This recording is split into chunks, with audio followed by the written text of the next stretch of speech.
ओम नमो भगवते वासुदेवाय। ओम नमो भगवते वासुदेवाय। ओम नमो भगवते वासुदेवाय। हरे कृष्णा। सभी भक्तों को सादर प्रणाम। श्रीमद् भागवतम महापुराण सत्रों की इन श्रृंखला में आज सत्र 637 637 में सभी भक्तों का स्वागत है। हम सभी यहाँ पर श्रीमद् भागवतम महापुराण को अंतर्राष्ट्रीय कृष्ण भावनामृत संघ के संस्थापक आचार्य कृष्ण कृपा मूर्ति श्री श्रीमद् अभय चरणारविंद भक्ति वेदांता स्वामी श्रील प्रभुपाद की पुस्तक के माध्यम से भक्तों के संग श्रवण और पठन करने का प्रयास कर रहे हैं। जैसा कि सत्रों का प्रारूप है, वर्तमान विषय वस्तु का संक्षिप्त अवलोकन, तत्पश्चात मंगलाचरण और उसके बाद एक एक श्लोक का वाचन और अनुवाद, श्रवण और पठन करते हुए हम सभी सत्र में आगे बढ़ने का प्रयास करेंगे। वर्तमान विषय वस्तु की संक्षिप्त पुनरावृत्ति के इस क्रम में पिछले सत्र में हमने स्कंद 12 अध्याय 4 और 5 श्रवण किया था। अध्याय 4 जहां ब्रह्मांड की 4 प्रकार की 4 कोटियों की प्रलय के बारे में बतलाया गया, और अध्याय 5 जहां महाराज परीक्षित को सुखदेव गोस्वामी अंतिम उपदेश दे रहे हैं। तो हमने इन दोनों अध्यायों में सार रूप में एक गुरु की अंतरात्मा से शिष्य के प्रति कितनी शुभेच्छाएं होती हैं, सुखदेव गोस्वामी के माध्यम से यहाँ जानने का प्रयास किया। सुखदेव गोस्वामी भगवान के शक्ति अवतार हैं और ब्रह्मांड की 4 प्रलय जहाँ स्थायी, नैमित्तिक, प्राकृतिक और अत्यंतिक बताने के पश्चात सुखदेव गोस्वामी कहते हैं कि मैंने तुमसे ब्रह्मांड के परमात्मा भगवान हरि की सारी लीलाएं कह दी हैं। अब बताओ तुम और क्या सुनना चाहोगे। तो आज के अध्याय में हम सभी महाराज परीक्षित के निधन के बारे में श्रवण करेंगे। आरंभ करते हैं मंगलाचरण से। नारायणं नमस्कृत्य नरं चैव नरोत्तमं देवीं सरस्वतीं व्यासं ततो जयमुदीरयेत्। शृण्वतां स्वकथा कृष्ण पुण्यश्रवणकीर्तन यद्यन्तस्थो यभद्राणि विदुनोति सुयत्स्यतां नष्टप्रायेषु भद्रेषु नित्यं भागवत सेवया भगवत्युत्तमश्लोके भक्तिर्भवति नैष्टिकी। ॐ अज्ञानतिमिरान्धस्य ज्ञानाञ्जनशलाकया चक्षुन्मीलितं येन तस्मै श्रीगुरुवे नमः। मूकं करोति वाचालं पङ्गुं लङ्घयते गिरिं यत्कृपातमहं वन्दे परमानन्दमाधवं। वाञ्छाकल्पतरुभ्यश्च कृपा सिन्धुभ्यैव च पतितानां पावनेभ्यो वैष्णवेभ्यो नमो नमः। जय श्री कृष्ण चैतन्य प्रभो नित्यानंद श्री अद्वैत गदाधर श्रीवासादि गौर भक्तवृंद। हरे कृष्ण कृष्ण कृष्ण हरे हरे, हरे राम राम राम हरे हरे, हरे कृष्ण कृष्ण कृष्ण हरे हरे, हरे राम राम राम हरे हरे, हरे कृष्ण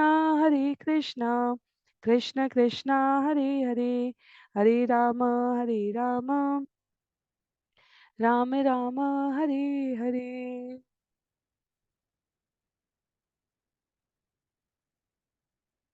हरे कृष्णा। पुनः सभी भक्तों को सादर प्रणाम। सत्र 637 637 में हम सभी आज स्कंद 12 अध्याय 6 आरंभ करने जा रहे हैं।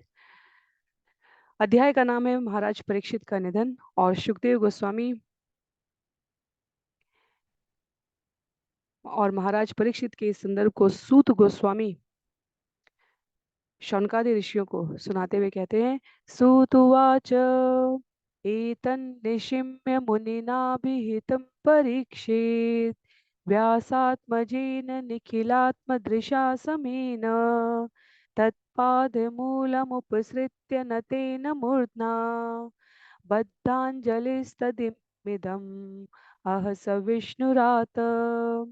सूत गोस्वामी ने कहा, व्यासदेव के पुत्र स्वरूप सिद्ध तथा समदृष्टि वाले सुखदेव गोस्वामी द्वारा जो कुछ कहा गया था उसे सुनकर महाराज परीक्षित नम्रता पूर्वक उनके चरण कमलों के पास गए।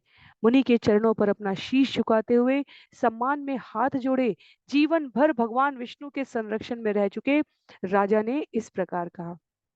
जहाँ भक्ति प्राप्त करने के लिए, भगवान के चरण कमल प्राप्त करने के लिए, भगवान की शुद्ध प्रेममय कृपा प्राप्त करने के लिए तीन बातें कही जाती है: शास्त्र का संग, गुरु का मार्गदर्शन और भक्तों का जीवन में हमें संग करना चाहिए। तो शास्त्र के वचनों को गुरु के मार्गदर्शन में भक्तों के संग पालन करने की बात की गई है। यहाँ महाराज परीक्षित के जीवन में तीनों दृष्टिगोचर। गुरु के मार्गदर्शन में उन्होंने शास्त्र के वचन सुने हैं, भगवान हरि की कथा को भक्तों के संग उन्होंने आस्वादन किया है।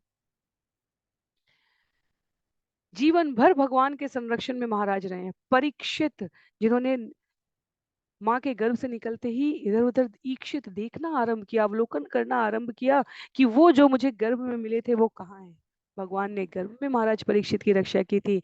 भगवान ने यहाँ मृत्यु के समय अपनी कथा का संग देकर महाराज परीक्षित की रक्षा की है। भगवान महाराज परीक्षित के माध्यम से जीवों को स्पष्ट कराते हैं, मैं जीव के साथ उसके आरंभ से लेकर अंत तक हूँ, पर जीव अपनी इंद्रिया शक्तियों से परे मुझे देखने का जब प्रयास करता है तब वो मुझे महाराज परीक्षित की तरह प्राप्त कर पाता है। तो विनयशीलता से महाराज परीक्षित ने श्री सुखदेव गोस्वामी के चरणों में नमन करते हुए कहा, सिद्धोस्मि अनुगृहीतोस्मि भवता करुणात्मना श्रावितो यच्च मे साक्षात अनादि निधनो हरि। महाराज परीक्षित ने कहा, अब मुझे अपने जीवन का लक्ष्य प्राप्त हो गया, क्योंकि आप सरीखे महान तथा दयालु आत्मा ने मुझ पर इतनी कृपा प्रदर्शित की है।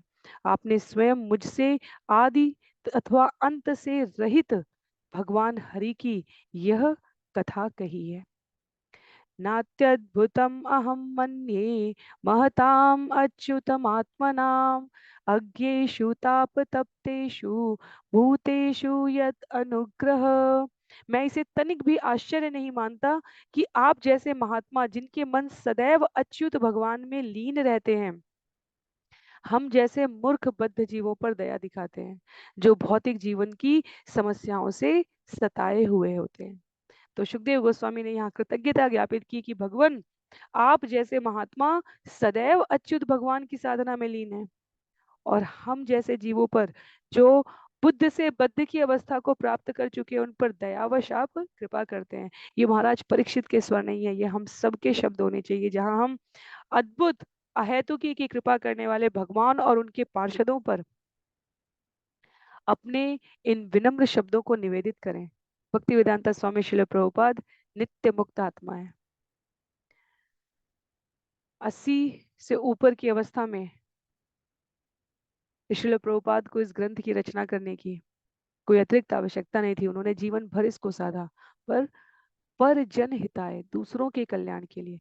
कृष्णदास कविराज गोस्वामी चैतन्य चरितामृत लिखते हैं, 90 वर्ष की अवस्था से ऊपर है। शुद्धता, परिपक्वता, यहाँ जीव की इंद्रियां युवावस्था में संयमित नहीं है, वृद्धावस्था में शिथिल हो जाती हैं, और भगवान और भगवान के पार्षद इस शरीर से कैसे भी प्रकृति के बंधन में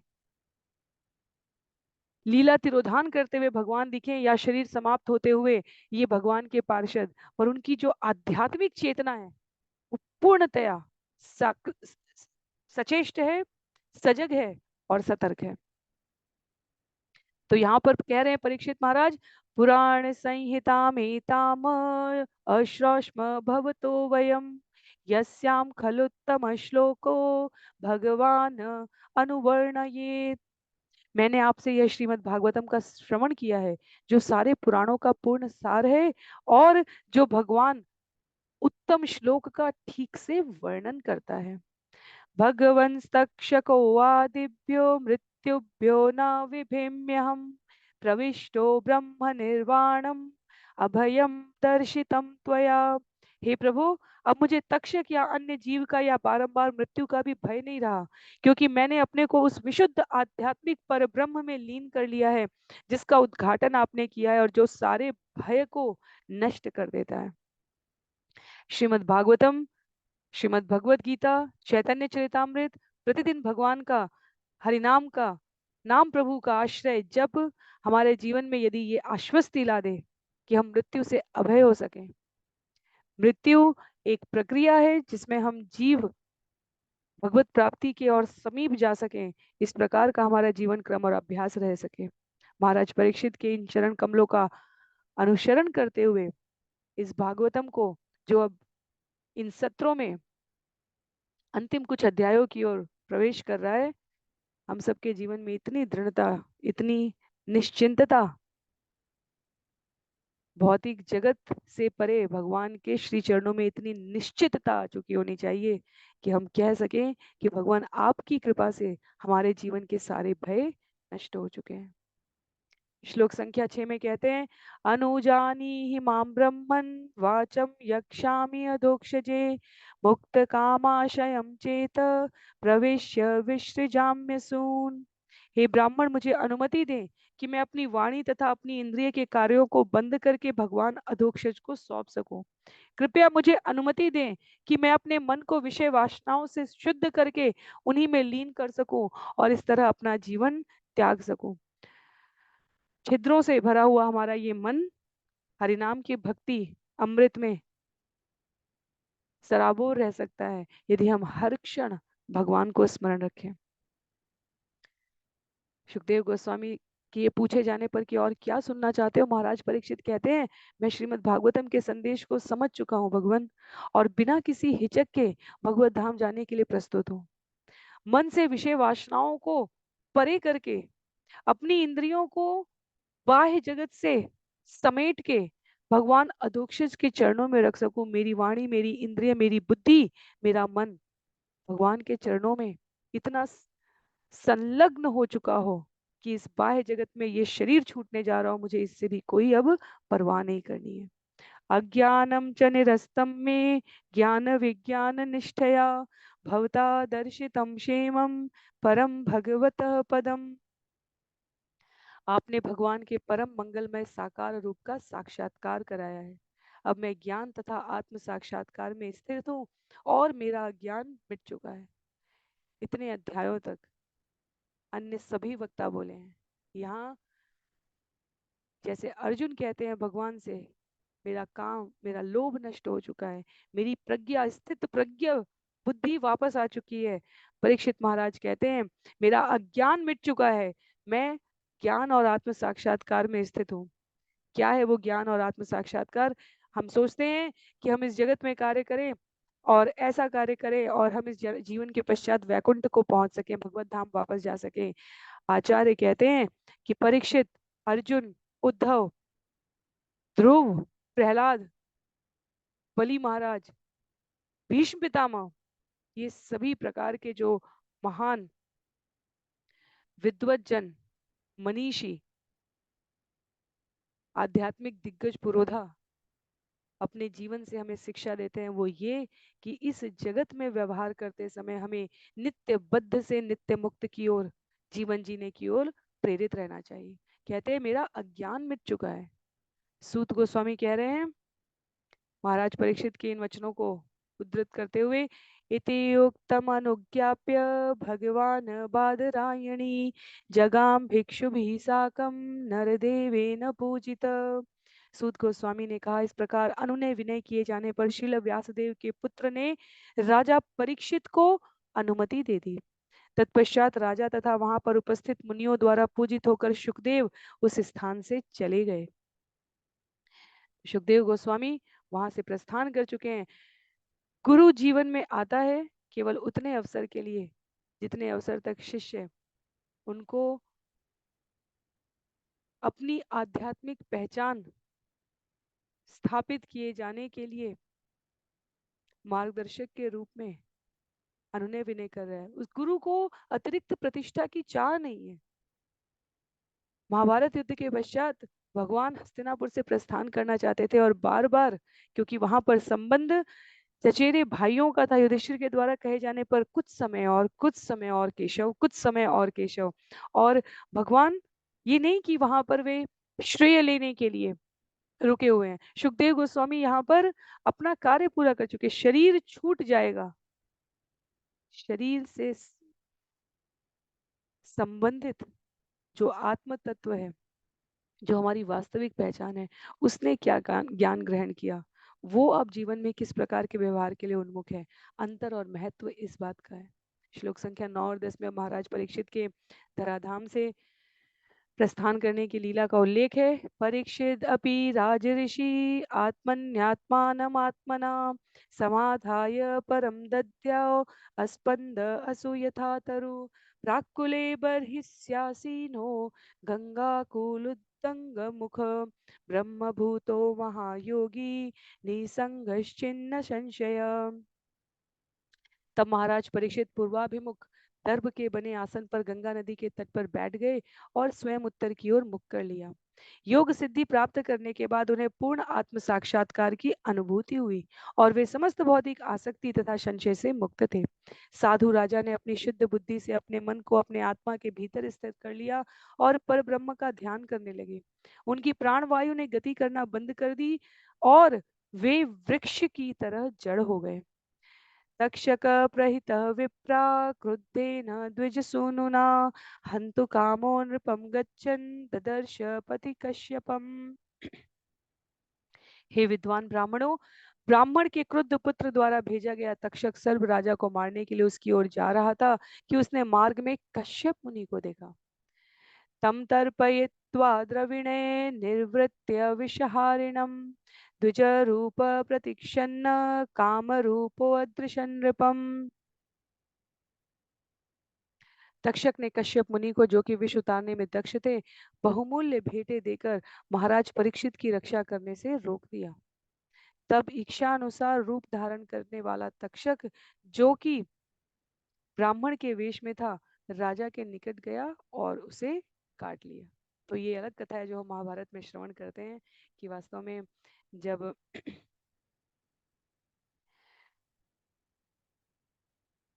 तक्षक के द्वारा परीक्षित को काटे जाने का समय नियत किया गया था, तो कश्यप मुनि, जो तक्षक के विष को उतार सकते थे, वह समय आया हुआ जानकर परीक्षित महाराज की ओर जाते हैं, पर भाग्य के विधान के अनुसार कश्यप मुनि तक्षक द्वारा बहका दिए गए, या कहा जाए तो वो उसमें ये दिखाते हैं कि प्रारब्ध कितना बलवान है, प्रारब्ध कितना बलवान है।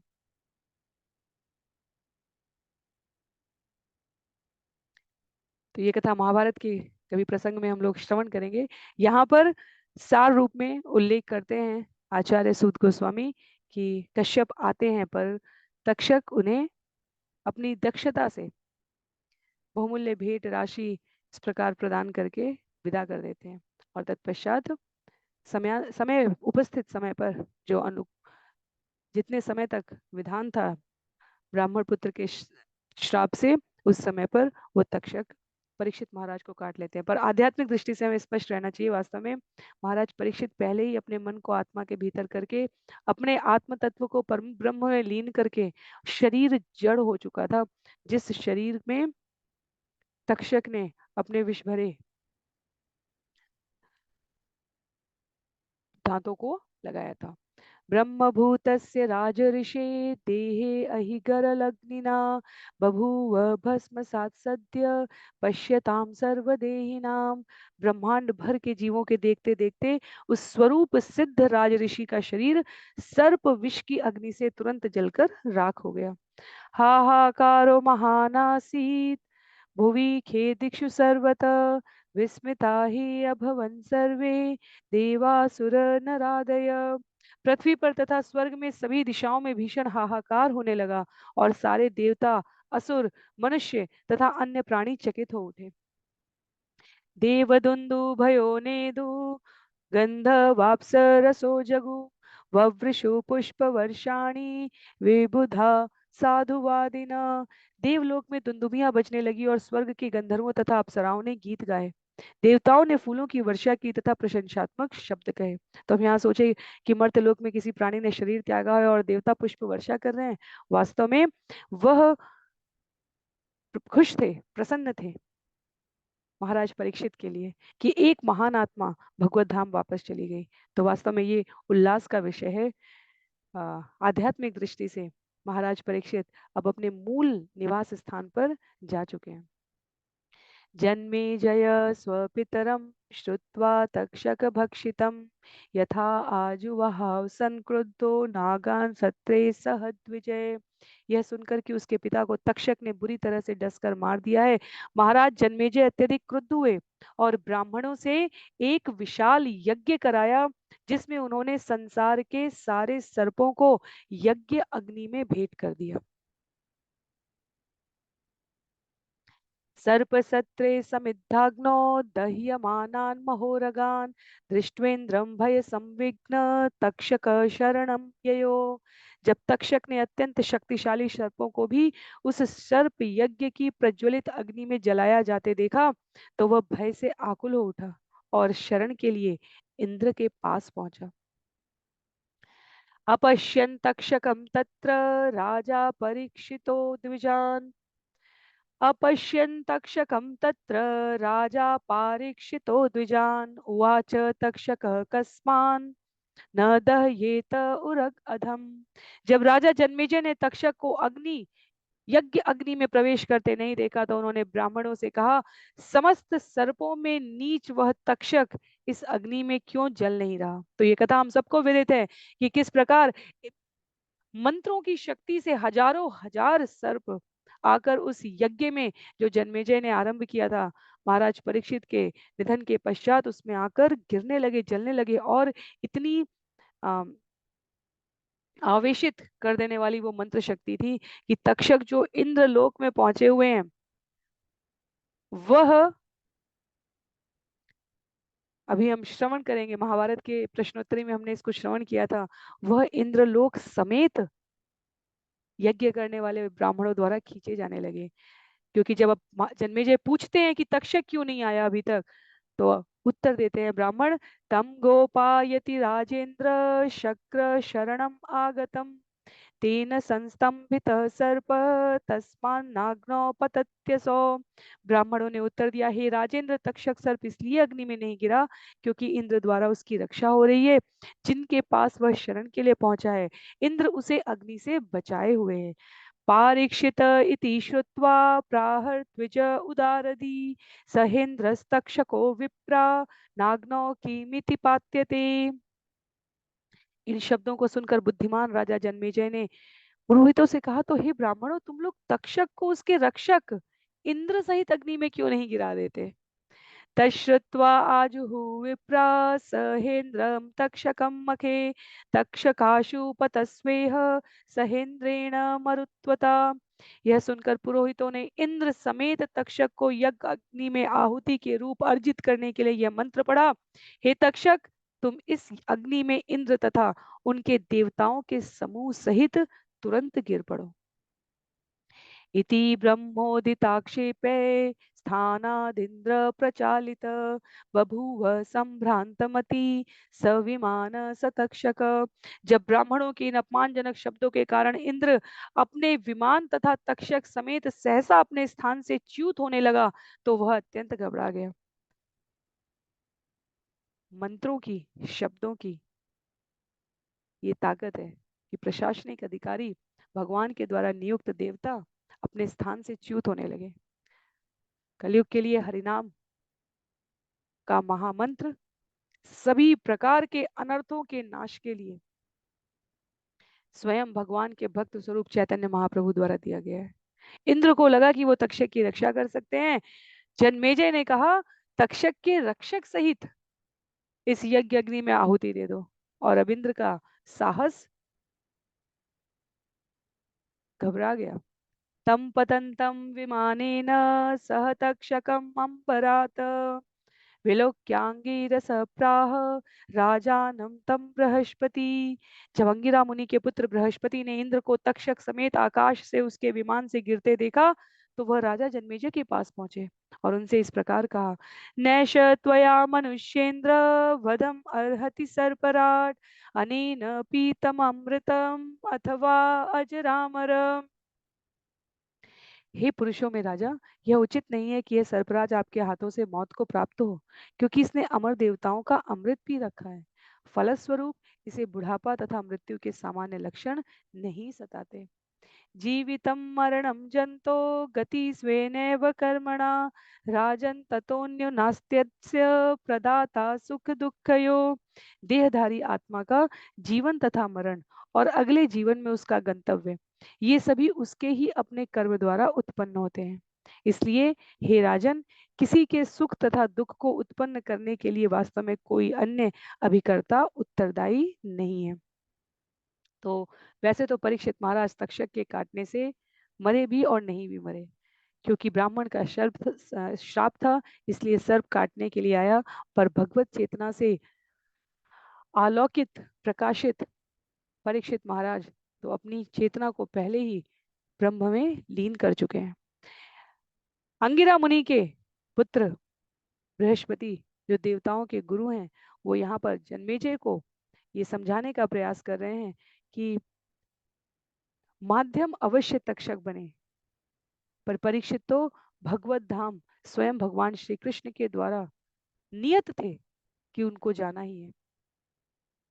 तो वास्तव में बृहस्पति यहाँ पर तरुण राजा जन्मेजय को आध्यात्मिक दृष्टि से इन घटनाओं का मंतव्य स्पष्ट कराना चाह रहे हैं और कहते हैं कि इस प्रकार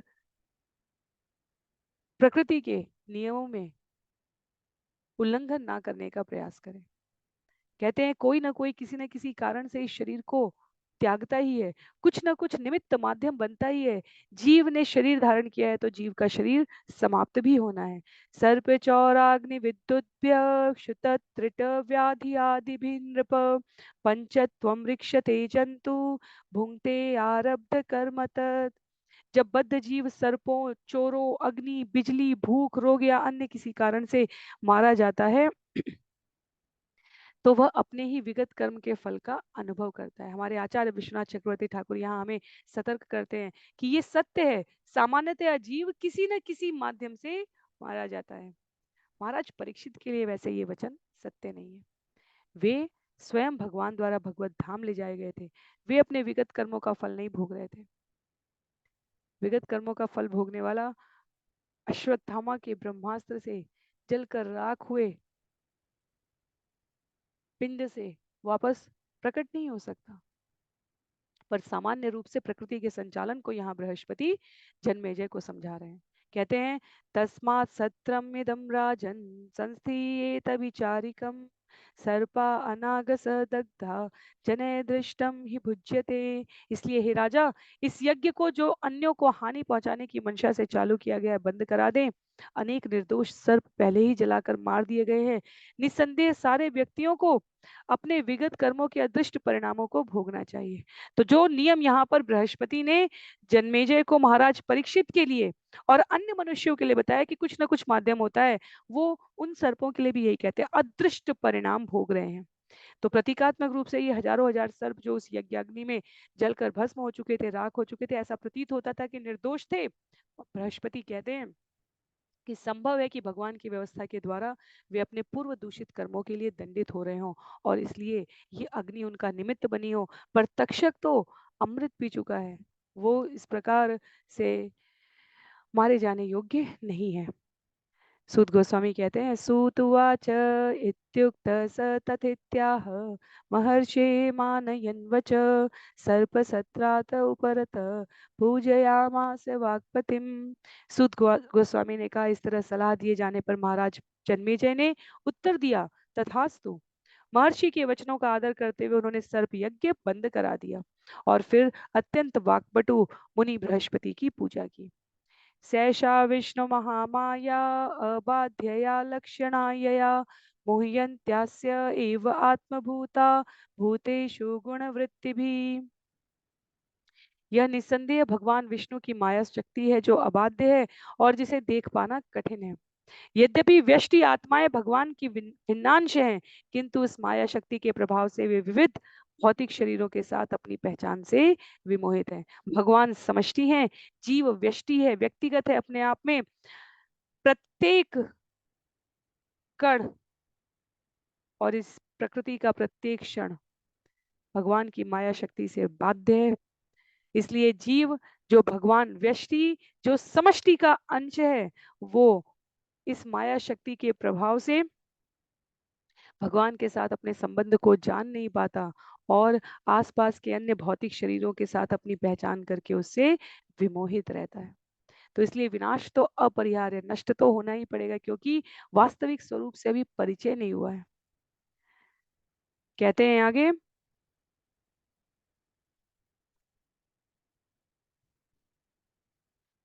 न यत्र दम्भेत्यभया विराजिता मायात्मवादे असकृदात्मवादिभिः न यद्विवादो विविधस्तदाश्रयो मनश्च सङ्कल्पविकल्पवृत्तियत् न यत्र सृज्यं सृजितो भयो परम् श्रेयश्च जीवस्त्रिभियन्वितस्त्वहम् तदेतुत्सादितबाध्यबाधकम् निषेध्य चोर्मेन् विरमेत तन्मुनि। किंतु एक परम सत्य होता है जिसमें माया यह सोचते हुए कि मैं इस व्यक्ति को वश में कर सकती हूँ क्योंकि यह कपटी है, निर्भय होकर अपना प्रभुत्व नहीं दिखा सकती। सर्वोच्च सत्य में मायामय तर्क वितर्क के दर्शन नहीं होते, प्रत्युत उसमें आध्यात्म विद्या के असली जिज्ञासु निरंतर प्रमाणित आध्यात्मिक शोध में लगे रहते हैं। उस परम सत्य में भौतिक मन की अभिव्यक्ति नहीं होती, जो कभी निर्णय तो कभी संशय के रूप में कार्य करता है।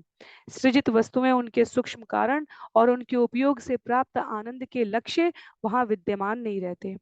यही नहीं, उस परम सत्य में मिथ्या अहंकार तथा तीन गुणों से आच्छादित कोई बद्ध आत्मा नहीं होता। वह सत्य प्रत्येक सीमित अथवा असीमित वस्तु को अपने से अलग करता है। इसलिए जो बुद्धिमान है उसे चाहिए कि भौतिक जीवन की तरंगों को रोककर परम सत्य के भीतर आनंद लूटे। तो वास्तविकता का और क्षणिकता का अंतर यहाँ पर स्पष्ट किया गया है। भगवान की माया शक्ति उन लोगों पर अपना प्रभाव अवश्य दिखाएगी जो दिखावटी हैं, ईश्वर के नियमों का उल्लंघन करते हैं, पाखंडी हैं, कपटी हैं, शुष्क दर्शनवाद में रहते। परम सत्य में मिथ्या अहंकार तथा तीन गुणों से आच्छादित कोई बद्ध आत्मा उपस्थित नहीं रह सकती। परम सत्य में मिथ्या अहंकार ही नहीं हो सकता। तो इसलिए परम सत्य में किसी प्रकार का बौद्धिक वाद विवाद नहीं है। भौतिक जगत में हर वस्तु में भेद बुद्धि आ जाती है, ये ऐसा है, ये ऐसा है, न चाहते हुए भी न कहते हुए भी हमारा मस्तिष्क किस प्रकार से विश्लेषण कर लेता है।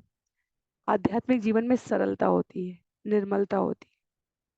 कहते हैं आगे, परम पदम वैष्णवमामनन्ति तत् यन्नेति नेतीत्यददुत्सि शिक्षव विसृज्य दौरात्म्यमनन्य सौहृदा हृदोपगूया वसितं समाहिते। जो लोग उन सारी वस्तुओं को बाह्य के निषेध द्वारा त्याग देना चाहते हैं जो वास्तव में सत्य नहीं है, वे भगवान विष्णु के परम पद की ओर नियमित रूप से आगे बढ़ते जाते हैं। वे शुद्र भौतिकता को त्याग कर अपने हृदयों के भीतर पर ब्रह्म को ही अपना प्रेम प्रदान करते हैं और स्थिर ध्यान में उस सर्वोच्च सत्य का आलिंगन करते हैं। जो कुछ भक्ति के अनुकूल है उसे हमें स्वीकार करना है, जो कुछ भक्ति के प्रतिकूल है उसे हमें त्याग कर देना है। इस प्रक्रिया में आगे बढ़ते हुए भगवान की शरणागति में अपने आप को आत्मनिवेदन करते हुए, अपने आप को प्रस्तुत करते हुए सर्वोच्च सत्य का जीवन में आलिंगन करना है। तो शुद्ध भौतिकता को आचार्य शुद्र कहते हैं, बहुत महत्व का नहीं कहते, अल्प कहते हैं। हृदय की निर्मलता से भगवान को साधने वाला इस जगत में जो सर्वोत्कृष्ट विज्ञान है उसको जान चुका है। और पूरे श्रीमद् भागवतम में देखा जाए तो वास्तव में इसी की शिक्षा दी गई है। कहते हैं आगे, ते एतत् अधिगच्छन्ति विष्णो यत् परमं पदम् अहम ममेति दौर्जन्यम न येषां देह गेहजम। ऐसे भक्त भगवान विष्णु के परम आध्यात्मिक पद को समझ पाते हैं क्योंकि वे मैं तथा मेरा के विचारों से जो शरीर तथा घर पर आधारित है दूषित नहीं होते। अतीवादांस्ति तिक्षेत नावमन्येत कंचन न चेमं देहमाश्रित्य वैरम कुर्वीत केनचित। मनुष्य को सारा अपमान सहन कर लेना चाहिए और किसी व्यक्ति के प्रति उचित सम्मान प्रदर्शित करने से चूकना नहीं चाहिए। भौतिक शरीर से पहचान बनाने से बचते हुए मनुष्य को किसी के साथ शत्रुता उत्पन्न नहीं करनी चाहिए। ये सब अब छोटे छोटे सूत्र हैं यहाँ पर जिनके द्वारा, क्योंकि जब हम शब्दों में कहते हैं कि भक्ति की अनुकूलता क्या है, तो शिक्षाष्टकम के श्लोक में हमें श्रवण करने को मिलता है, तृणादपि शुनि चेना तरोरपि सहिष्णुना, तृण से भी अधिक विनम्र बनना। यहाँ कहते हैं, आचार्य स्पष्ट कर रहे हैं कि अपमान सहन करके भी भौतिक पहचान से बचने का प्रयास करते हुए किसी के साथ शत्रुता उत्पन्न नहीं करना। तो भक्ति की ये पराकाष्ठा के स्तर पर जो आचरण करने में संलग्न है जीव, उनके व्यवहार में हमें इस प्रकार का आचरण दिखेगा। कहते हैं, नमो भगवते तस्मै कृष्णाय कुंठ मेधसे यत्पादाम्बुरुहध्याना सन्निहिता मध्य गामी माम। मैं अनवरुद्ध भगवान कृष्ण को नमस्कार करता हूँ, जिनके उनके चरण कमलों पर ध्यान धरने से ही मैं इस महान ग्रंथ का अध्ययन कर सका और इसकी सराहना कर सका। तो श्रीमद् भागवतम का ये पूरा विवरण, ये पूरी यात्रा, जहाँ सुखदेव गोस्वामी और महाराज परीक्षित स्कंद 1 के अंतिम अध्यायों में प्रवेश करते हैं, वहां से आरंभ होती है और स्कंद 12 के अंतिम अध्यायों से कुछ पहले उन्होंने प्रयाण किया है। दोनों के श्री चरणों में हम लोग नमन करने का प्रयास करेंगे, उस भाव को ग्रहण करने का प्रयास करेंगे जिसमें परीक्षित महाराज अपने आत्मसमर्पण के साथ गुरु के समक्ष प्रस्तुत है और गुरु ने अपने हृदय का संपूर्ण स्नेह भगवत प्रेम के रूप में प्रदान करने के रूप में महाराज परीक्षित के समक्ष उड़ेल दिया है। यहाँ कथा अंतिम कुछ अध्यायों में है। शौनकादि ऋषि ये सब कुछ श्रवण कर चुके हैं, तो कहते हैं, श्री शौनक उवाच पैलादिभिः व्यास शिष्ये वेदाचार्य महात्मभिः वेदाश्च कथिता व्यस्ता एतत् सौम्यभिधेहिनां। शौनक ऋषि ने कहा, हे सौम्य सूत, कृपया करके हमें बतलाएं कि किस तरह पैल तथा श्रील व्यासदेव के अत्यंत परम बुद्धिमान शिष्यों ने, जो कि वैदिक विद्या के आदर्श अधिकारी माने जाते हैं, वेदों का प्रवचन तथा संपादन किया। तो क्योंकि ये सब कुछ अब श्रुति और स्मृति से अब लिपि में आ चुकी है, हमारे युगों तक का ज्ञान श्रुति और स्मृति पर रह रहा था। कलयुग में आने पर ये अल्प बुद्धि में स्मृति और श्रुति से अब प्रामाणिक रूप से आगे प्रेषित नहीं किया जा सकता, इसलिए इसे लिपिबद्ध कर दिया गया है। तो इसलिए सूत गोस्वामी के माध्यम से शौनकादि ऋषि यह जानना चाहते हैं कि वैदिक विद्या के आदर्श अधिकारियों को श्रील व्यास देव ने किस प्रकार से वेदों का प्रवचन और संपादन करने के लिए आगे इस यात्रा में बढ़ने के लिए कहा है। तो व्यास देव के जो शिष्य लोग रहे हैं, वो किस प्रकार अब वेदों का प्रवचन और संपादन, इस वैदिक वांग्मय के ज्ञान को प्रवाहित कर रहे हैं आगे। कहते हैं सूत गोस्वामी, सूत उवाच समाहितात्मनो ब्रह्मण परमेष्टिन हृदयाकाशात् भूतनादो वृत्तिरोधात् विभाव्यते। सूत गोस्वामी ने कहा, हे ब्राह्मण, दिव्य ध्वनि की प्रथम सूक्ष्म गूंज सर्वश्रेष्ठ ब्रह्मा जी के हृदय रूपी आकाश से प्रकट हुई, जिनका मन आध्यात्मिक साक्षात्कार में पूरी तरह स्थिर था। इस सूक्ष्म गूंज का अनुभव कोई भी व्यक्ति कर सकता है जब वह अपनी सारी बाह्य श्रवण क्रिया को रोक लेता है। तो आरंभ करना, आरंभ से स्रोत को जानने का प्रयास प्रारंभ किया है यहाँ पर शौनकादि ऋषियों ने। तो वेदों के वांग्मय ज्ञान की ये गूंज सबसे पहले कहाँ गूंजी? ब्रह्मा जी के, किसने, किसकी कृपा से? भगवान की कृपा से। तो उस स्त्रोत की परंपरा को अब यहाँ पर स्थापित करते हुए बतला रहे हैं, यद उपासन या ब्रह्मन योगिन मलमात्मन द्रव्य क्रिया कारकाख्यम धूत्वा यान्त्य पुनर्भवम। हे ब्राह्मण, वेदों के इस सूक्ष्म रूप की पूजा द्वारा योगी जन वस्तु की अशुद्धि, क्रिया तथा कर्ता से उत्पन्न सारे कल्मश से अपने हृदय को स्वच्छ बनाते हैं और इस तरह वे बारंबार जन्म मृत्यु से छुटकारा प्राप्त कर लेते हैं।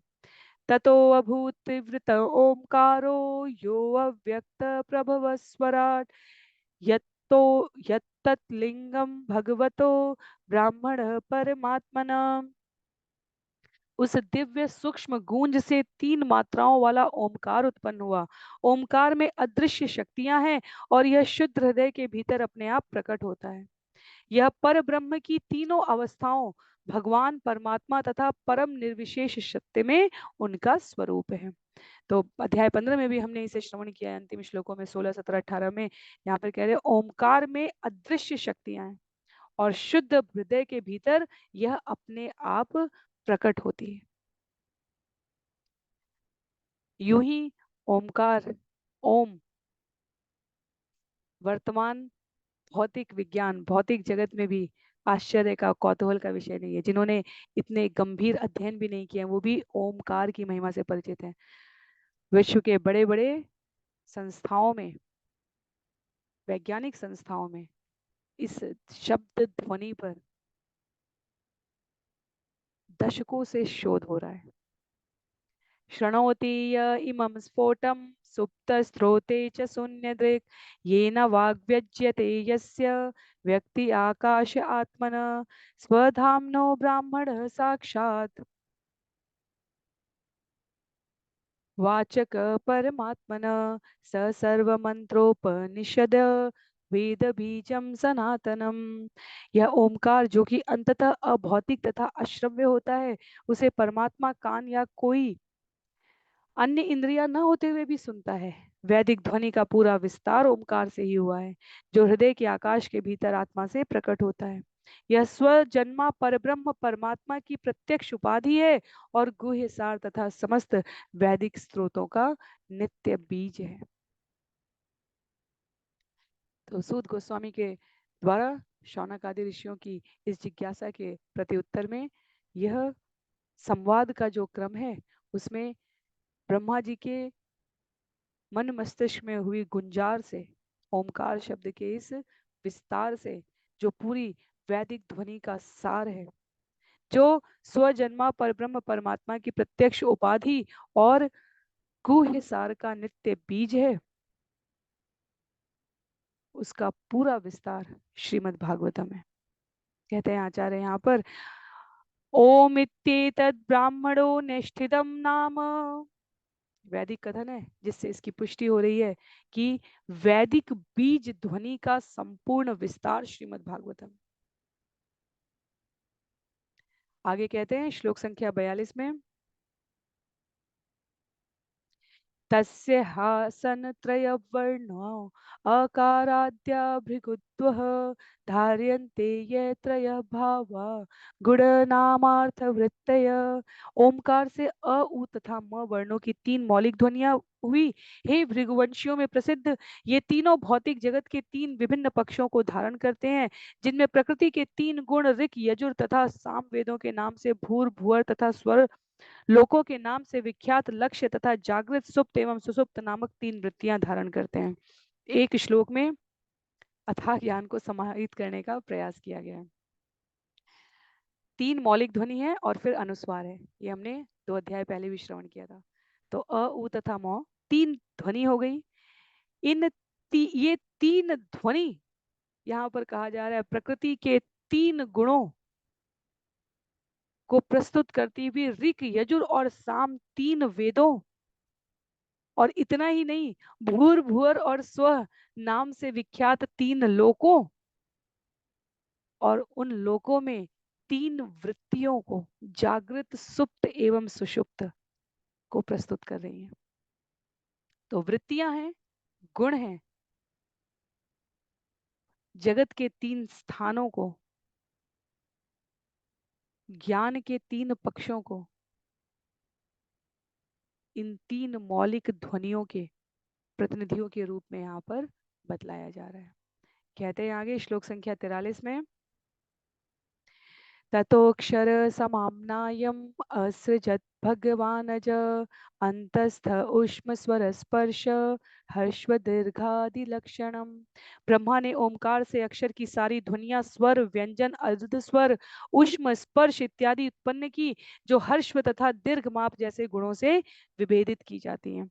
तो हमने स्कंद 2 में जहाँ सृष्टि के, विश्व के सृजन और लक्षणों को और गुणों को पूर्ण दार्शनिक विधियों से श्रवण और पठन किया है, उल्लेखित किया गया। स्वर, व्यंजन, अर्ध स्वर, स्पर्श, उष्म, हर्ष व दीर्घ, जो कुछ भी उद्भूत होता है वह इस ओमकार से उत्पन्न है।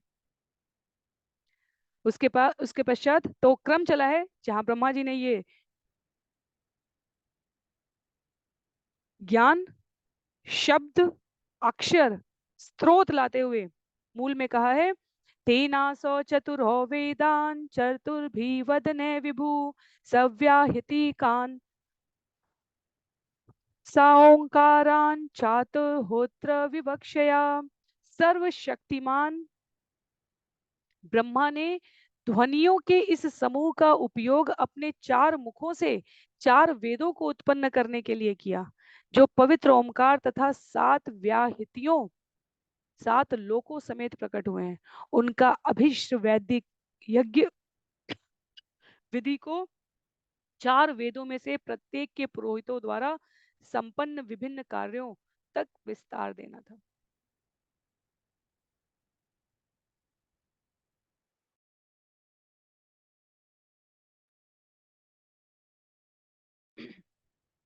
तो जहां इस ज्ञान को प्रथम बार ब्रह्मा जी ने स्वीकार किया, वहां इस ओम शब्द को, इस ओम से उद्भूत ज्ञान को विस्तार देते हुए ध्वनियों का प्रयोग करके, और हर ब्रह्मांड के आकार के अनुसार ब्रह्मा के मुख होते हैं। तो वर्तमान ब्रह्मांड जिसमें हम सभी निवास कर रहे हैं उसमें ब्रह्मा के 4 मुख हैं, और इसलिए यहाँ पर स्पष्ट किया गया है कि 4 मुखों से 4 वेदों को उत्पन्न करने के लिए पवित्र ओमकार तथा 7 व्याहृतियों समेत उत्पन्न ब्रह्मा ने अभिष्ट वैदिक यज्ञ विधि को 4 वेदों में से प्रत्येक के पुरोहितों द्वारा संपन्न करके विस्तार देने का ये क्रम आरंभ किया। कैसे? पुत्रान अध्यापयत्तान तु ब्रह्म ऋषिनु ब्रह्म को विदान ते तु धर्मोपदेष्टार स्वपुत्रेभ्य समादिशन। ब्रह्मा ने इन वेदों की शिक्षा अपने पुत्रों को दी, जो ब्राह्मणों में सप्तऋषि थे और वैदिक वाचन कला में पटु थे। फिर उन्होंने स्वयं आचार्यों की भूमिका ग्रहण की और अपने अपने पुत्रों को ये वेदों की शिक्षा दी। तो पूरा क्रम बतलाया जा रहा है यहाँ पर, ते परंपरया प्राप्ता तत्त शिष्य धृतव्रते चतुर्युगेषु अथ व्यस्ता द्वापरादो महर्षि भी। इस तरह चतुर्युग के सारे चक्रों में दृढ़ शिष्यों की पीढ़ी दर पीढ़ी ने परंपरा द्वारा इन वेदों को प्राप्त किया। प्रत्येक द्वापर युग के अंत में इन वेदों को प्रसिद्ध मुनिगण पृथक विभागों में संपादित करते हैं। एक चतुर्युग की बात नहीं की जा रही है, प्रत्येक चतुर्युग के द्वापर युग के अंत में आने पर, चतुर्युग, सतयुग, त्रेता, द्वापर, कलयुग, तो द्वापर के अंत में आने पर वेदों को प्रसिद्ध मुनिगण विविध पृथक विभागों में संपादित कर देते हैं। क्यों? क्योंकि जीवों की आयु, बुद्धि अल्प है, धर्म अपनी चौथाई अवस्था में उत्पन्न होता है, प्रस्तुत रहता है, और जीवों में अनेकों प्रकार का विकार अधिकतम रूप में उपस्थित हो जाता है। कहा गया यहाँ पे, क्षीणायुष क्षीण सत्वान दुर्मेधान वीक्ष्य कालत वेदान ब्रह्म ऋषियो व्यस्यन हृदय स्थाच्युत चोदिता।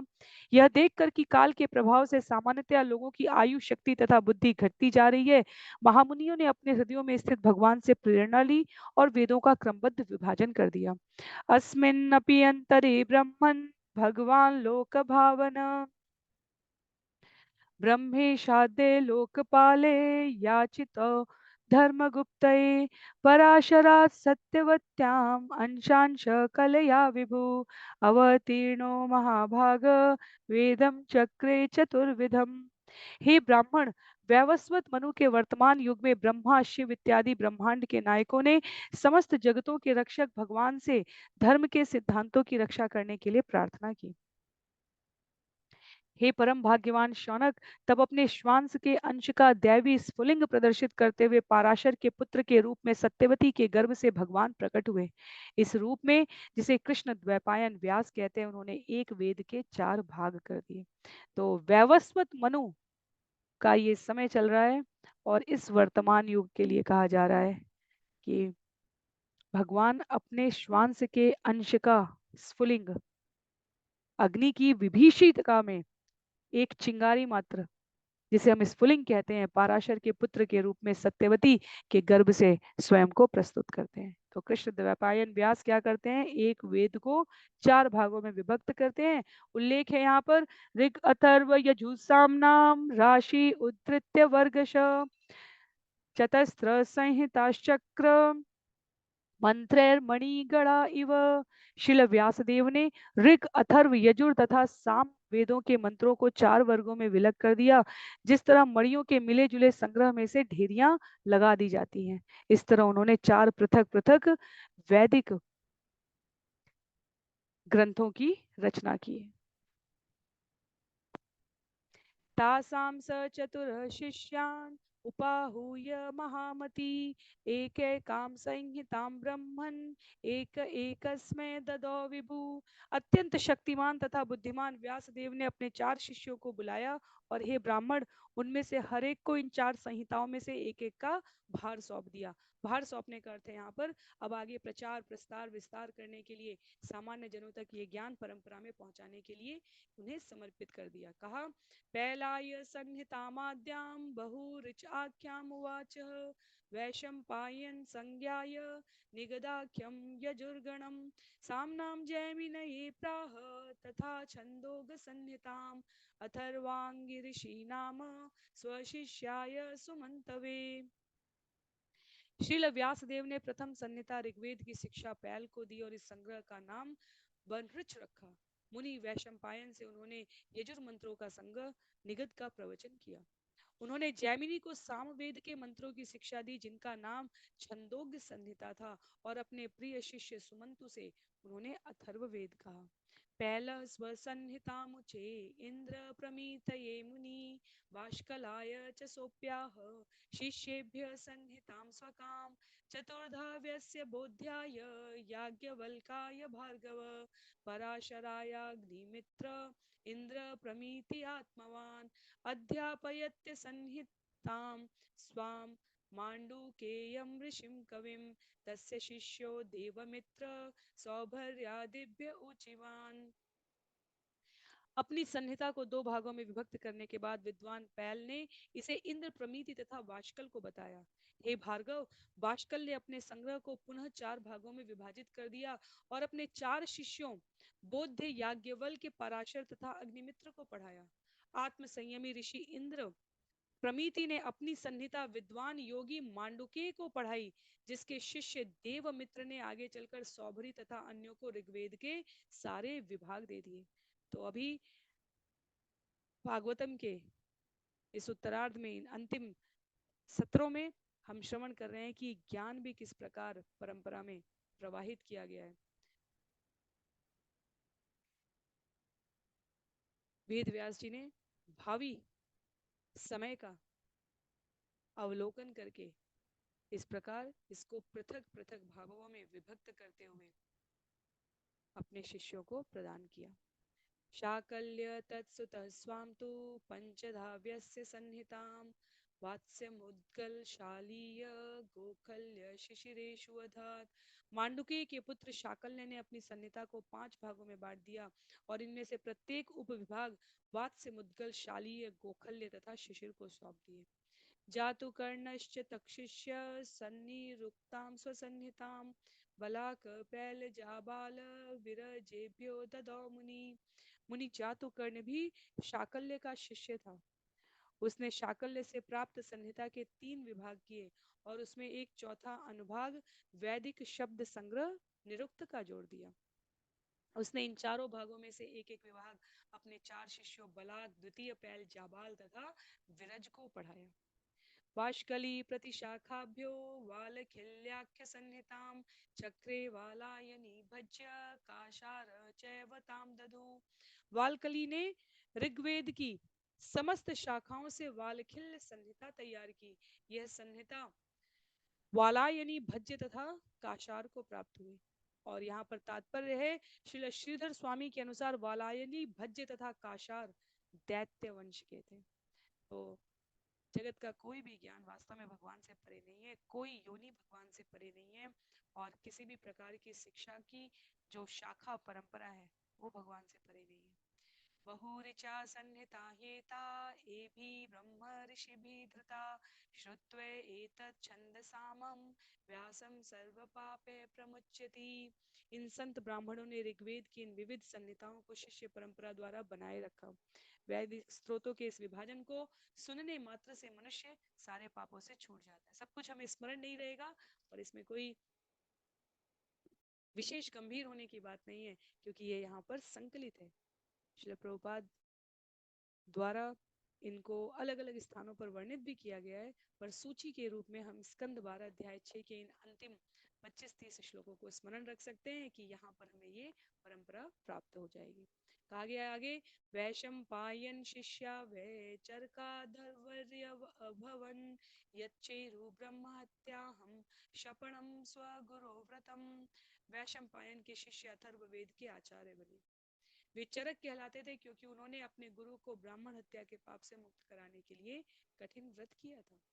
याज्ञवल्क्यश्च च तत्शिष्य आहाहो भगवन् कियत् चरितेनाल्पसाराणां चरिष्ये अहं सुदुश्चरम्। एक बार वैशंपायन के एक शिष्य याज्ञवल्क्य ने कहा, हे प्रभु, आपके इन निर्बल शिष्यों के दुर्बल प्रयासों से कितना लाभ प्राप्त किया जा सकता है। मैं स्वयं कुछ अद्वितीय तपस्या करूंगा।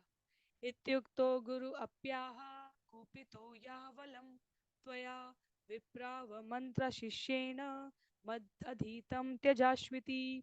ऐसा कहे जाने पर गुरु वैशंपायन क्रुद्ध हो उठे और कहा, यहाँ से निकल जाओ। अरे ब्राह्मणों का अपमान करने वाले शिष्य,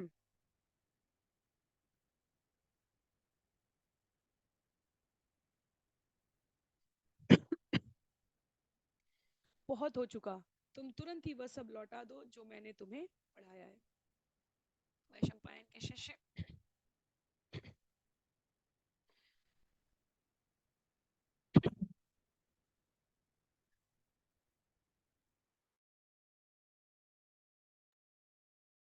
याज्ञवल्क्य के द्वारा इस प्रकार कहे जाने पर कि भगवान, ये ज्ञान आपके निर्बल शिष्यों द्वारा कैसे संरक्षित रहेगा। आचार्य यहाँ पर कथा में बतला रहे हैं कि उद्देश्य गुरु की अप्रत्यक्ष आज्ञा के अनुसार ही कार्य करना था। तो प्रकट रूप में याज्ञवल्क्य ने अन्य शिष्यों का अपमान कर दिया जो कि बराबर के योग्य ब्राह्मण थे, और इसलिए वैशंपायन क्रुद्ध हो गए।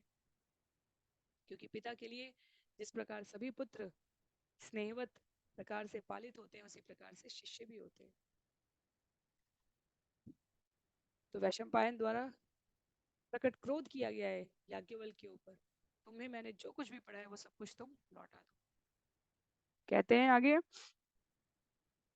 श्लोक संख्या 64 और 65 में, इस कथा को बहुत ही संक्षिप्त रूप में वास्तव में यहाँ पे प्रस्तुत किया गया है।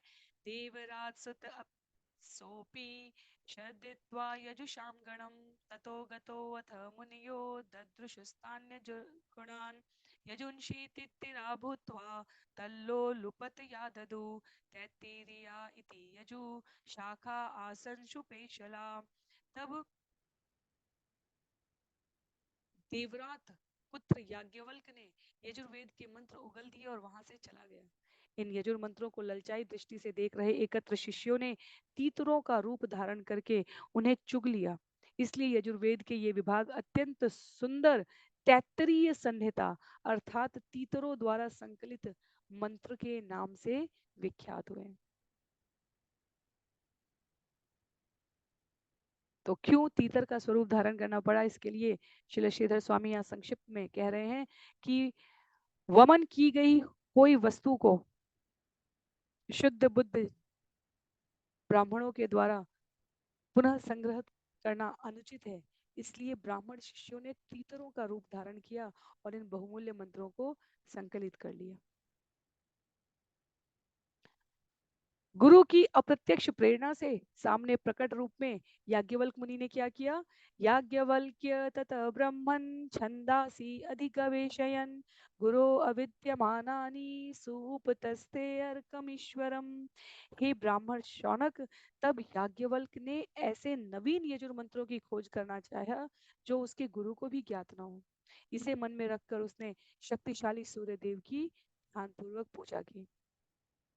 यहाँ उल्लेख है, श्री याज्ञवल्क्य उवाच ओम नमो भगवते आदित्याय अखिल जगतामात्म स्वरूपेण काल स्वरूपेण चतुर्विध भूतनिकायानां ब्रह्मादि स्तंभ पर्यंतानाम अंतर्हृदयेषु बहिः अपि चाकाशा इवोपाधिना अव्यवधीयमान भवान् एक एव क्षणलवनिमेष अपामादान विसर्गाभ्याम इमाम लोकयात्राम अनुवहति। श्री याज्ञवल्क ने कहा, मैं सूर्य देव के रूप में प्रकट भगवान को सादर नमस्कार करता हूँ। आप चार प्रकार के जीवों के, जिनमें ब्रह्मा से लेकर घास की पत्ती तक सम्मिलित है, नियंता के रूप में उपस्थित हैं। जिस तरह आकाश हर जीव के भीतर तथा बाहर विद्यमान रहता है, उसी तरह आप परमात्मा रूप में सभी के हृदयों के भीतर तथा काल रूप में उनके बाहर उपस्थित रहते हैं। जिस तरह आकाश उसमें विद्यमान बादलों से आच्छादित नहीं हो सकता, उसी तरह आप मिथ्या भौतिक उपाधि से कभी प्रक्षन्न नहीं होते।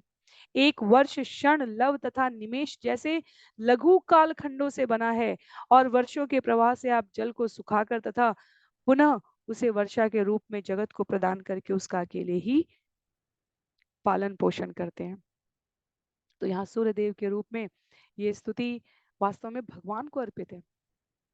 उनके शक्तिमान अंश सूर्य देव द्वारा प्रस्तुत किए जा रहे हैं। ये स्वतंत्र रूप से सूर्य देव की स्तुति नहीं है, क्योंकि यहाँ पर काल खंड की गणना से परे भगवान के अस्तित्व की स्वीकृति की गई है। श्लोक संख्या 68 में कहते हैं, याज्ञवल्क यत ऊहवात्व विबुद्धिषभ सवित अद तपति अनुसवनम अह अह आम्नाय विधिना उपतिष्ठमाना नाम अखिल दुरित वृजिन बीज अवभर्जन भगवत समभिधिम अहि मही तपन मंडलम। हे चमकने वाले, हे शक्तिमान सूर्यदेव, आप सारे देवताओं में प्रमुख हैं। मैं आपके तेज मंडल का मनोयोग से ध्यान करता हूँ, क्योंकि जो कोई परंपरा से प्राप्त वैदिक विधि द्वारा प्रतिदिन आपकी 3 बार स्तुति करता है, उसके सारे पाप कर्मों, सारे परवर्ती कष्टों तथा इच्छा के मूल बीज तक को आप जला देते हैं। तो हम पुनः देख सकते हैं यहाँ पर कि ये पूर्ण सच्चिदानंद परब्रह्म पुरुषोत्तम भगवान की के श्री चरणों में निवेदित प्रार्थना है। शक्तिमान सूर्य देव यहाँ भगवान के अंश के प्रतिनिधि के रूप में संबोधित किए जा रहे हैं। यह वा विस्थिर चर निकराणाम निज निकेतानाम मन इंद्रियासु गणाननात्मन स्वयं आत्मांतर्यामी प्रचोदयति। आप उन समस्त जड़ तथा चेतन जीवों के हृदयों में अंतर्यामी प्रभु के रूप में उपस्थित रहते हैं, जो पूरी तरह आपकी शरण पर आश्रित हैं। निस्संदेह आप उनके मनो इंद्रियों तथा प्राणों को कर्म करने के लिए प्रेरित करते हैं। तो जो अलग अलग संहिताओं का, ऋचाओं का ये ज्ञान है संस्कृत का, जिसे अभी तक हम छंदबद्ध तरीके से गायन करते हैं, हम देख सकते हैं कि जब ये गद्य पद्य से गद्य के रूप में इस प्रकार पंक्तियों के रूप में आ जाता है, तो भाव वही है, पर समझने की सरलता और सुविधा भिन्न हो जाती है। कहते हैं, यह एवं लोकम अति कराल वदन अंधकार संज्ञागर ग्रह गिलितम व्रतकम इव विचेतनम अवलोक्य अनुकंप्या परम कारुणिक इक्ष एव स्थाप्यः अह अह अनुसवनम् श्रेयसी स्वधर्म आख्य आत्म अवस्थाने प्रव प्रवतर्यति। यह संसार अंधकार रूपी अजगर के विकराल मुख में पड़कर निगला जा चुका है और इस तरह अचेत है मानो मृत है। किंतु आप संसार के सोते हुए लोगों पर कृपापूर्ण दृष्टि फेरते हुए अपनी दृष्टि के उपहार से उन्हें जगाते हैं। इस तरह आप सर्वाधिक करुणा करें। प्रतिदिन तीनों पवित्र संधियों पर आप पुण्यात्माओं को परम श्रेयस मार्ग में लगाते हैं और उन्हें धार्मिक कर्म करने के लिए प्रेरित करते हैं जिससे वे आध्यात्मिक पद को प्राप्त होते हैं। याज्ञवल्क्य यहाँ पर एक भक्त के रूप में जो भगवान की स्तुति, जो प्रार्थना, जो निवेदन करना चाहिए वो सब कुछ प्रस्तुत कर रहे हैं कि इस जगत में कोई आपकी प्रकृति के बाह्य शक्ति के प्रभाव में रहते हुए भी यदि आपको स्मरण करता है तो वह आपकी ही कृपा है। सूर्य देव के जो भगवान के प्रतिनिधि स्वरूप हैं, आध्यात्मिक कर्मों की सुव्यवस्था को बनाए रखने के लिए निमित्त रूप में ये 3 संधियों पर किया जाने वाला पाठ उस सुव्यवस्था को दर्शाता है जो भगवान ने वैदिक आश्रम वर्णाश्रम के रूप में प्रदान किया है। कहते हैं आगे, अवनीपतिव असाधु नाम भयम उदीरयन अटति परित्राशपालिश तत्र तत्र कमल कोशांजलि भी उपहत अर्हण। आप पृथ्वी के राजा की ही तरह सर्वत्र विचरण करते हुए असाधुओं के बीच भय फैलाते हैं और दिशाओं के शक्तिमान देव हाथ जोड़कर आपको कमल के फूल तथा अन्य आदरपूर्ण भेंटें प्रदान करते हैं। अतः भगवन्तव चरण अनिल युगलम त्रिभुवन गुरु भी अभिवंदित महामया तयामया झुस्काम उपसरामिति। इसलिए हे प्रभु, आपकी मैं आपकी स्तुति करते हुए आपके उन चरणों तक पहुंचना चाहता हूं जिनका सम्मान तीनों लोकों के आध्यात्मिक स्वामी करते हैं, क्योंकि मैं आपसे यजुर्वेद के उन मंत्रों को पाने के लिए आशान्वित हूं जो अन्य किसी को ज्ञात नहीं है। सूत उवाच एवं स्तुत स भगवान् वाजिरूपधरो रवि यजुंस्य यातयामानि मुनये अदात प्रसादित। सूत गोस्वामी ने कहा, ऐसी स्तुति से प्रसन्न होकर शक्तिशाली सूर्यदेव ने घोड़े का रूप धारण किया और याज्ञवल्क्य मुनि को वे यजुर मंत्र प्रदान किए जो मानव समाज में पहले अज्ञात थे। तो हमें इन घटनाओं को आचार्यों की कोई आपसी प्रतिद्वंदिता के रूप में नहीं स्वीकार करना है। भागवतम हमें हृदय की निर्मलता से, सरलता से भक्ति प्राप्त करने की विधि बताता है। आचार्यों के द्वारा प्रकट रूप का ये संघर्ष अप्रकट रूप से ज्ञान जो अदृश्य रहता है उसको प्रकट करने के माध्यम के रूप में प्रस्तुत किया जाता है। तो सूर्यदेव, क्योंकि यदि यदि वैशंपायन ऋषि द्वारा इस प्रकार याज्ञवल्क मुनि को नहीं कहा गया होता, याज्ञवल्क मुनि इस प्रकार सूर्यदेव को भगवान के प्रतिनिधि के रूप में उपासना में प्रणेता के रूप में स्थापित करते हुए जो अज्ञात मंत्र थे यजुर्वेद के उनको प्राप्त नहीं करते। तो यहाँ पर लिखा है, यजुभी अकरोच्चाखा दश पंच शत विभु जगृहु वाज संन्यस्ता काण्व माद्यन्दिनादय। यजुर्वेद के इन सैकड़ों मंत्रों से शक्तिशाली मुनि ने वैदिक वांग्मय की 15 नवीन शाखाएं बनाई। ये वाज सनेई संहिता के नाम से विख्यात हुई क्योंकि वे घोड़े के अयालों से उत्पन्न हुई थी और उन्हें काण्व माध्यन्दिन तथा अन्य ऋषियों के अनुयायियों ने शिष्य परंपरा में स्वीकार कर लिया। जैमिने सामगस्यासीत् सुमंतु तनयो मुनि सुत्वांस्तु तत्सुतास्ताभ्याम एकैकां प्राह संहिताम। सामवेद के अधिकारी जैमिनी ऋषि के सुमंतु नाम का पुत्र था और सुमंतु का पुत्र सुतवान था। जैमिनी मुनि ने उनमें से हर एक को सामवेद संहिता के विभिन्न अंग सुनाए। सुकर्मा चापि तत्शिष्य सामवेद तरोर्महान सहस्त्र संहिता भेदम चक्रे सामनाम ततो द्विज हिरण्यनाभ कौशल्य पौष्यंजिश्च सुकर्मण शिष्य जगृहीतुश्चान्य आवन्त्यो ब्रह्मवित्तम। जैमिनी का दूसरा शिष्य सुकर्मा महान पंडित था।